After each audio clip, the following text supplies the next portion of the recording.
Halo Sobat Full Tank. Halo Sobat Full Tank. Kita berdua lagi. Yes. Selamat datang di Bincang-Bincang Mobil. Sekarang kita lagi naik Mitsubishi Pajero Sport Dakar 4x4. Ini yang facelift ya Om ya, yang baru keluar 2020. Saking excitednya mau beli belum perkenalkan. Gua Mbak Ivan. Gua Adit. Gua pikir udah kenal atau belum. Iya kan? Siapa tahu ada penonton baru Om, jadi kita harus selalu mengenalkan diri. Oke, nah kita bahas apa nih Mbak Ivan di Dakar? Kalau gue Dakarnya. Iya nih kan sekarang juga lagi memang balapan Kebetulan, Dakar lagi berjalan. Nah, meskipun Dakar sudah nggak ada Mitsubishi.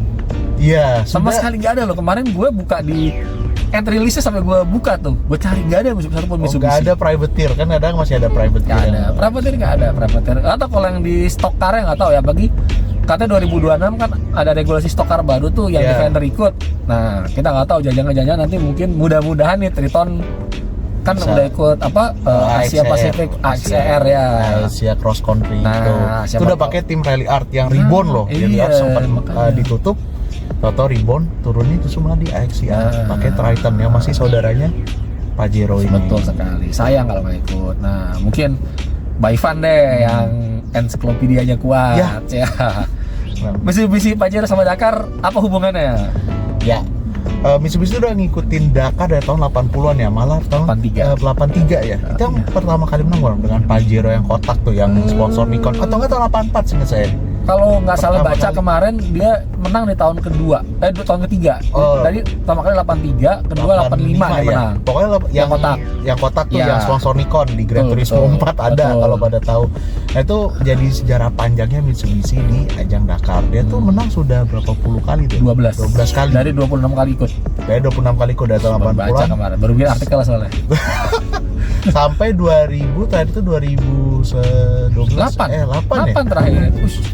Wah, setidaknya Adasnya bekerja nih. Iya. Tapi ini nggak pakai Adas ya? Tapi sudah ada. Oh, udah ada ya? Adas pakai. Ada ya. Soalnya ngerap sendiri gitu di front collision. Meskipun jadi termasuk meskipun menurut insting manusia belum itu sebenarnya. Oh, tapi mereka udah jaga-jaga. Tapi emang di luar topik sih ada suka gitu ya. Mereka mungkin tidak mau ambil kesempatan belum terlalu dekat nanti kaget. Tapi gue setuju kalau maaf nih Pajero sama Fortuner dikasih Adas. Gue setuju karena sudah menjadi rahasia umum entah kenapa nih, meskipun bukan salah mobilnya lagi, pengemudi suka ugal-ugalan, nempel-nempel. Jadi kalau ada Adas mungkin nggak mau nempel-nempel ya, karena akan ngerem sendiri terus.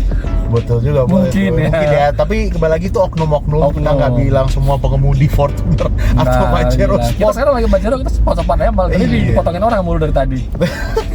Pajero Sport paling sopan nih. Nah, ya kembali lagi tuh, kembali Dakar dan mayoritas Mitsubishi di Dakar menggunakan Pajero. Walaupun Pajero-nya bukan yang ini ya, Pajero yang tidak pakai sport, yang sudah tidak diproduksi sekarang. Betul. Nah, itu sampai 2008 ya? 8 ganti ke Racing Lancer.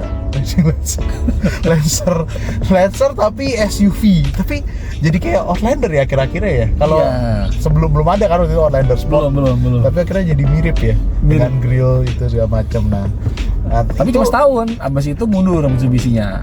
Kayaknya dampak krisis ekonomi 2009. Tapi Racing Lancer-nya kan jadi 2008 itu Pajero kan dulunya mesinnya bensin. Di 2008 itu dia ganti ke diesel saat 1 tahun. Tapi 2008 dilalah Dakar nggak ada karena ada kejadian yang di 2007 itu turis Perancis dibunuh kalau tidak salah. Nah, Mauritania Afrika. Habis itu balapannya maka Pajero juga kenapa nama Dakar ini melekat, kalau gue bilang Dakar terakhir itu yang menang itu yang si Pajero ini yang benar-benar di Dakar di Afrika. Sisanya pindah ke Amerika Selatan, sekarang di Arab. Iya. Tapi juga itu lagi Om ya, dia menang Dakar dengan Pajero semua dong berarti kan Evo? Semua. Jadi memang sudah identik. Walaupun itu terjadi berarti sudah hampir 15 tahun yang lalu. 2007 Wah, sudah 18 tahun yang lalu. 18 tapi tahun. Tetap nama Dakar digunakan. Dan sering di iklannya tuh mereka implying ketangguhan mobil ini. Ada tuh yang iklan Pajero Sport yang kayak di gurun terus. Iya, pasti gurun larinya kan. Iya. Nah, jadi itu kan ini kembali menegaskan yang diskusi pertama kita. Oh iya, yang awal-awal belasan tahun yang lalu. Amin, ini podcast berjalan selama puluhan tahun ya, satu dekade di dekade. Itu relevansi motorsport dengan produksi massal jalan raya, karena Dakar ini benar-benar bisa dijual dan ini sangat relate. Nggak seperti sorry to say nih, dulu Mitsubishi ada Jalan Eternal Le Mans, which is Mitsubishi nggak pernah di Le Mans. Iya. Bener nggak? Bener nggak pernah kan satupun. Even mesin pun nggak pernah, mesin pun kan? Iya kayaknya. Iya. Mazda, Toyota, Nissan, Honda juga pernah ya, tapi Mitsubishi nggak pernah. Kalau Dakar memang di situ. Kembali lagi itu diskusi lagi ya tentang motorsport dan relevansi. Ini sudah lewat puluhan tahun, Mitsubishi udah nggak di sana, tapi tetap dipakai dan orang masih mengasosiasikan. Lalu kita tanya Mitsubishi dan balap, kalau nggak rally, Lancer Evolution kayak baju saya ini ya. Wih, pas banget. Pas banget, pas sengaja sih. Itu kalau nggak ya Dakar dengan Pajero. Walaupun sejak 2000-an ya, itu kan sudah siluet sebetulnya Dakar. Iya, betul. Ya, semenjak Pajero Evolution itu siluet udah. Iya. Evolution udah siluet. Ya. Nah, tapi tetap saja walaupun tanda kutip relevansi dari mobil jalan raya ke balapnya sedikit, tetap nama itu terasosiasi. Iya, karena pakai nama Pajero. Pajero, dan bodinya pun kita mereka pasti Pajero, walaupun ternyata tubular atau maksudnya ada lampunya sama, orang kenal. Oh iya, lampunya sama gitu. Menarik. Nah, sekarang bicara Dakar sendiri, sekarang Dakar itu bagian dari seri namanya World Rally Raid Championship ya, W2RC ya. Sekarang ya. Dengan juara bertahannya Nasser Al Attiyah. Nah, pernah dengar nggak? Pernah dengar. Itu tapi, sudah puluhan kali jualan juga ya? Iya, banyak. Udah puluhan ya? Banyak. Nggak tahu sih, lupa. Kalau nggak salah di paling banyak kan masih Peter Hansel ya, 13 ya. Oh iya. Tapi sama motor ya Peter Hansel ya. Iya, dan juga tapi sebenarnya banyak bantu di Mitsubishi kan, dia udah berapa kali juara di Mitsubishi. Kalau Mitsubishi yang paling juaranya siapa yang suka jadi brand ambassador Pajero juga, kok lupa namanya. Aduh, maaf ya. Maaf. Kita padahal udah sempat baca tapi udah sempat datang sering datang ke Indonesia, tiap acara Pajero juga sering datang. Maaf namanya lupa. Orang Jepang atau orang Jepang? Kenjiro Shinozuka bukan? Bukan ada lagi baru satu lagi. Itu kan zaman dulu banget. Di belakangan ya, pokoknya begitu deh. Ada lagi tuh yang tadi Om, motorsport. Berarti kan sebenarnya masih relevan. Tetapi kenapa Mitsubishi tidak join balap lagi? Mungkin ada hubungannya dengan strategi perusahaan juga pasti ya. Karena Mitsubishi sejak beberapa tahun terakhir itu kan praktis hanya pengembangan SUV ya, kalau tidak salah di Renault Group, Nissan Alliance itu dia bagian SUV ya Mitsubishi, kalau tidak salah. Dan juga dia fokusnya di Asia Tenggara gitu. Tapi sebenarnya kalau kita lihat di skala Asia Tenggara, Mitsubishi itu aktif loh balapan. Tadi kan Triton. Bahkan Expander pun sempat jadi rally kan. Iya, dan itu didukung oleh Mitsubishi Indonesia. Karena ternyata waktu itu ada yang pernah komen, saya pernah beli videonya, baik yang nggak ngeh kalau Expander itu ternyata didukung sama pabrikan.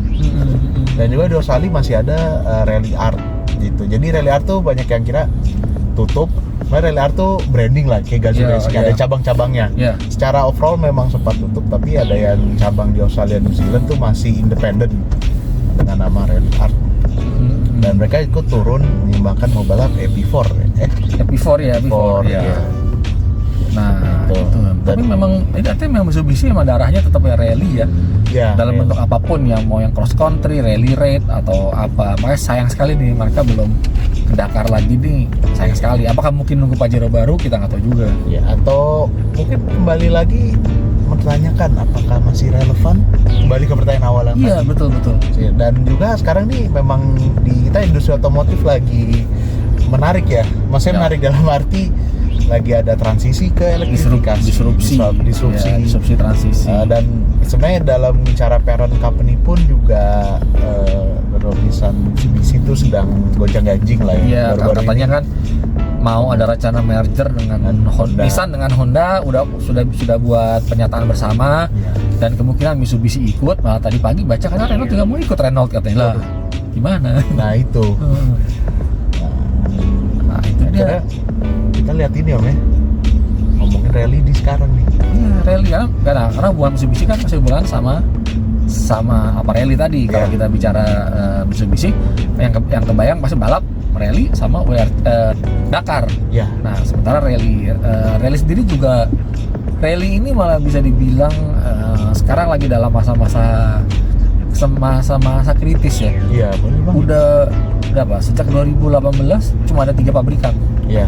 Dan dua setengah kan? 2,5 karena yang Ford tuh semi official ya. Iya, pakai M-Sport. Nah, tuh.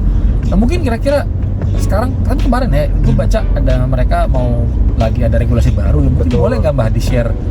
Nggak terlalu ngikutin gue soalnya nggak. Jadi begitu baca bingung karena kan beda sama sports car. Gue ngikutin banget itu, jadi paham ketika begitu rally. Bentar ini rally 1, rally 2, apa ya, ada mungkin ya intinya pakar sih, wah belum pakar kita. Apa yang saya baca sih Tian, mulai 2026 nanti akan ada regulasi rally 1 yang baru, berarti kelas tertinggi yang menyasar pabrikan.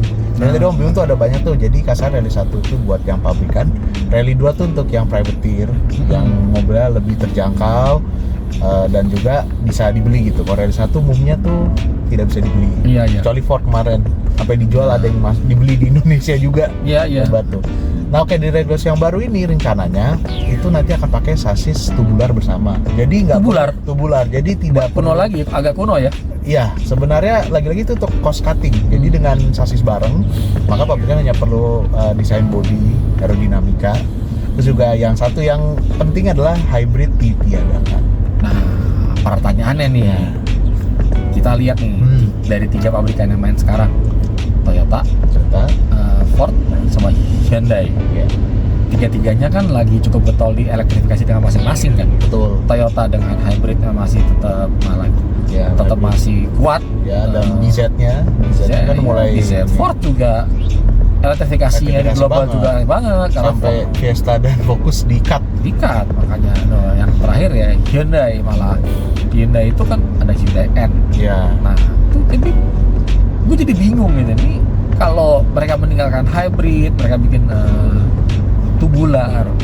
Kalau gue jadi Toyota ya, gue sih nggak mau gitu.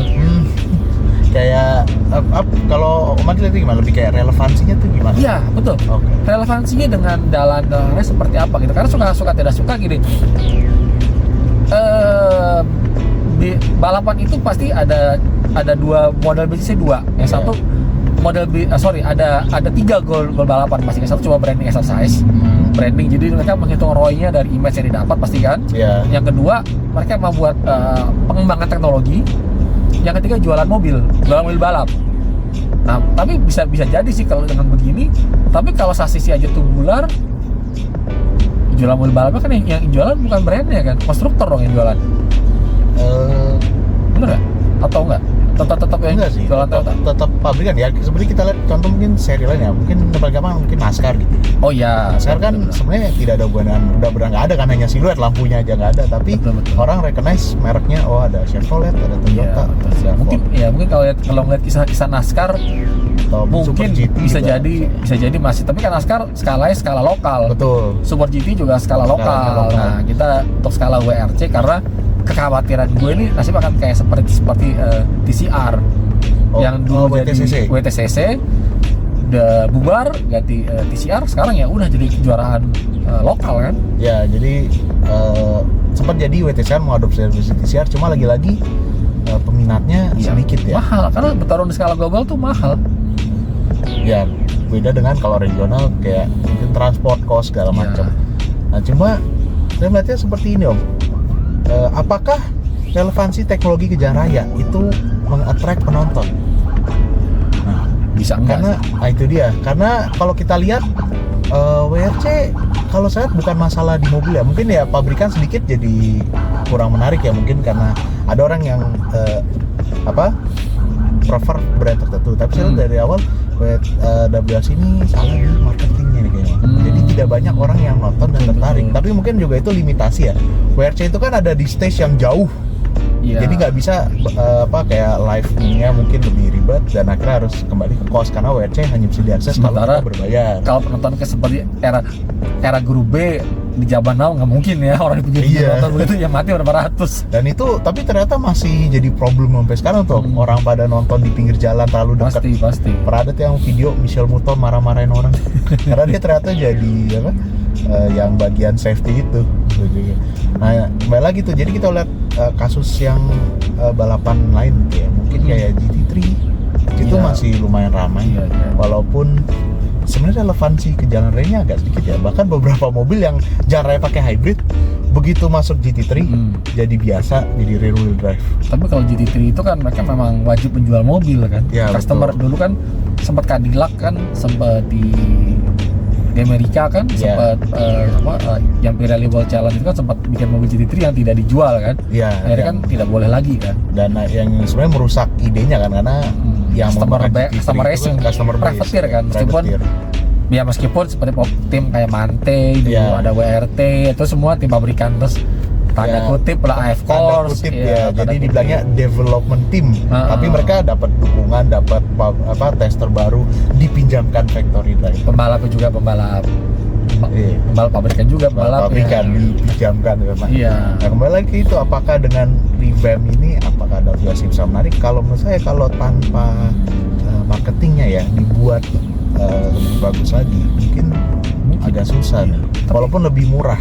Karena kembali lagi cost sekarang jadi lumayan penentu juga nih buat pabrikan untuk masuk ke suatu seri. Mungkin juga harus diubah konsepnya gitu, karena WRC itu kan sangat European sentris, dalam arti produknya tuh yang ikut kan produk European semua.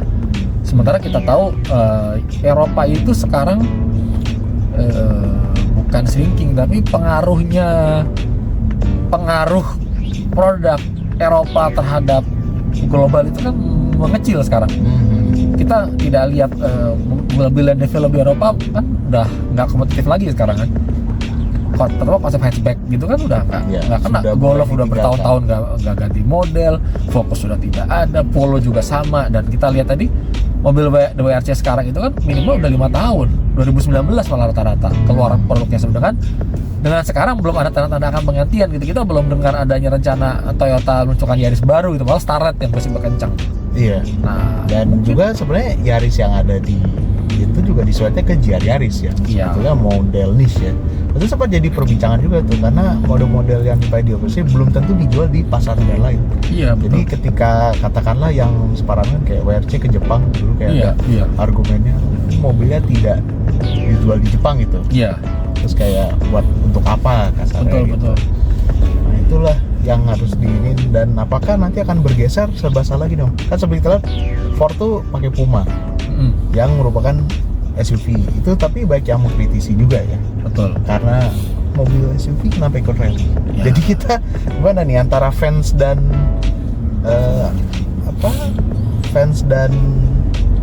mungkin marketingnya.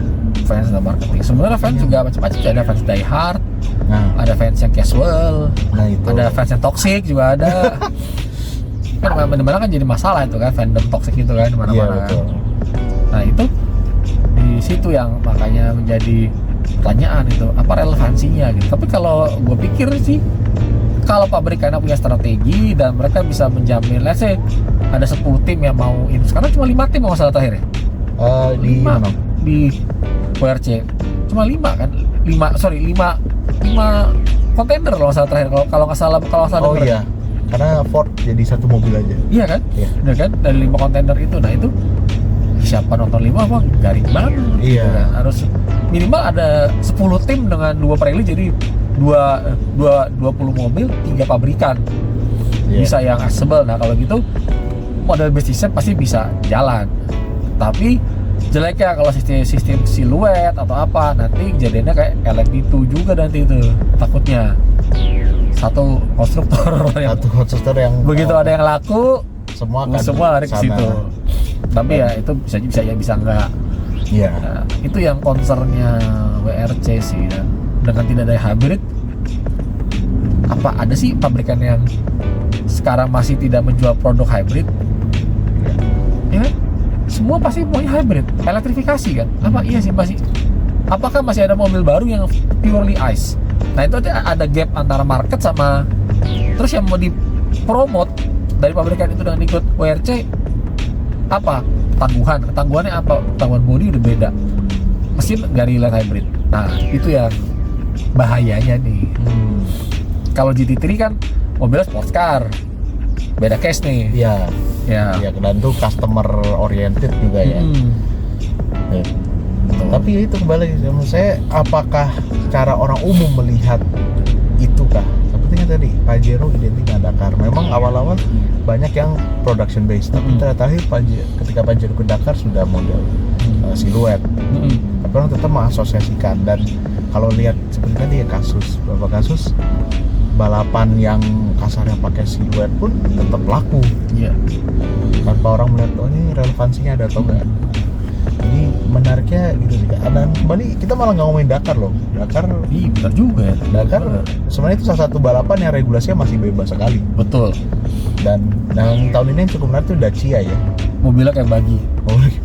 Dan itu maksudnya buat pabrikan yang boleh bilang tidak punya, ya boleh bilang hampir tidak punya histori motorsport ya. Pabrikan yang lokal, asalnya Eropa Timur, ya. Dikenal sebagai brand merek murah kan. Iya. Tiba-tiba ikut Dakar dan langsung serius. Iya. Nasser Al-Attiyah sama Sebastian Loeb di situ. Dan bikin mobilnya juga nggak kaleng-kaleng. Meskipun terlihat mereka cukup struggle ya. Iya. Sampai per hari ini masih Toyota masih di depan. Bunga ini nih, apakah tanda listrik masih kan itu listrik kan dong? Yang apa? Yang Dacia. Listrik ya? Listrik. Oke. Jadi apakah ini masih ini kan dulu Audi sempat bikin Audi, campaign yang cukup high profile, tapi misalnya belum, walaupun banyak deket-deket, tapi kalau aja mechanical. Iya. Tahun lalu menang sih kan Audi tahun lalu. Science. Audi menang nih? Nah, Audi. Benar bertahan. Akhirnya tahun ketiga. Oh iya tadi. Audi. Tapi udah nggak ya? Masih nggak sih? Udah nggak ikut kan, semua di scrap demi F1. Tapi ntar alasannya ya kita udah mencapai tujuan kita udah menang. Nah, Audi nanti kita bahas karena menurut gue Audi adalah merek. Sorry, ini bukan Audi, Volkswagen Group itu merek paling tidak sport se-Jakarta Raya. Dan apa yang sayang sekali, padahal sejarahnya, legasinya panjang, banyak banget itu. Nah itu sih, itulah problem orang gitu. Ketika saking mau mencoba hal baru, mereka malah meninggalkan yang kekuatan lamanya. Itu seringkali terjadi. Celakanya di kekuatan barunya yang mau dia coba nggak kuat-kuat amat juga, kalah sama Cina. Ya udah deh, dari sisi story. Nah, balik buat next. Nanti kita kalau kita bicara menarik. Nah, kalau Dakar, nanti kita bahas kalau kita nyobain mobil apa ya. Ya nantilah kita pikirin. Nah, soal Dakar lagi nih, Dakar tahun ini menurut lu Mbak siapa yang menang? Gua kok kayak Toyota ya, karena Ford sama Dacia baru. Iya, masih. Science sudah keluar, udah out, Loeb udah keluar. Iya. Ya sih juga, maksudnya Toyota sih, karena mereka konsistensinya luar biasa, timnya udah pengalaman banget.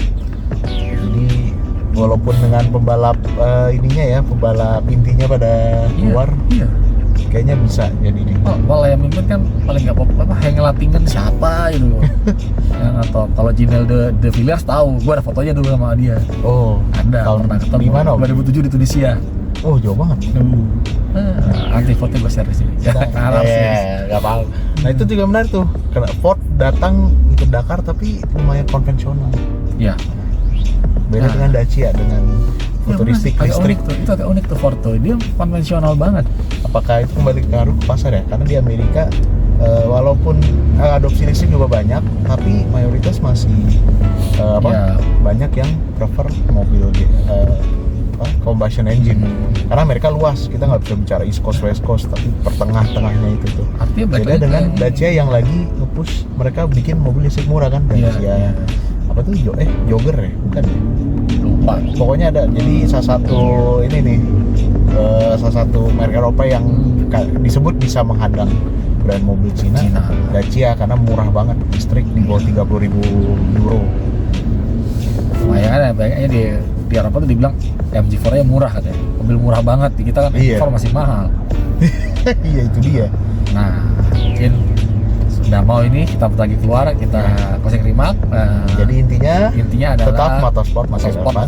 Nah, pertanyaannya adalah yang sebenarnya belum terjawab banget nih, karena ada dua sisi. Apakah transfer teknologi dari balap itu mempengaruhi ke popularitas balap? Kalau menurut Om Adit, ya itu juga perlu. Kalau saya melihat belum tentu. Itu kali ya. Benar, mungkin begitu sih, karena ya tergantung sih. Karena kalau di summary, orang itu melihat balap tuh ada dua hal. Satu seneng actionnya, kedua seneng mobilnya. Gue maksudnya orang yang seneng mobilnya. Sebenarnya gue pun juga begitu, makanya gue sebenarnya kurang suka sekarang mengarah ke sharing parts,